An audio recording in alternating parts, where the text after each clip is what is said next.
दोस्तों free fire game में अमीर और गरीब में एक फ़र्क बन चुका है। इससे बेहतर तो बीजीएमआई गेम खेलो यार, कम से कम वहाँ पे आप अपनी स्किल्स तो दिखा सकोगे। बिना स्किन के अगर एनिमी को आप 10 गोली मारोगे तो एनिमी को कोई फ़र्क नहीं पड़ेगा। गन की स्किन यूज़र आपको 4 गोली में पेल कर चला जाएगा। और अब तो गाड़ियों में भी स्किन्स आ चुकी हैं। अगर आपके पास गाड़ी की स्किन हो तो आपकी गाड़ी भी तेज़ी से भागेगी। और आम गाड़ी से उस गाड़ी को जितना मर्जी ठोको उसको फ़र्क ही नहीं पड़ेगा। अरे भाई ये क्या चल रहा है फ्री फायर में। अरे भाई 7 साल पहले इस गेम को लो डिवाइस के लिए बनाया गया था। 1 GB 2 GB रैम वालों ने इस गेम को यार यहाँ तक लेके आए, इतना फेमस किया इस गेम को। आज ग्रीना उन्हीं 1 GB 2 GB रैम वालों के साथ फ़र्क कर रहा है। यार जिसके पास भी आप गन्स की स्किन्स हैं, गाड़ियों की स्किन्स हैं, जिनके पास एबिलिटीज़ हैं वही इस गेम में कामयाब हैं।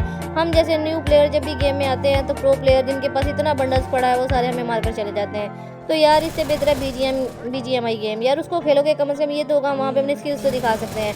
अब फ्री फायर गेम एक तमाशा बन चुका है। यहाँ पे हम अपनी स्किल्स की बुनियाद पर नहीं, जिसके पास जितना मवाद है उस बुनियाद पर जीतता है।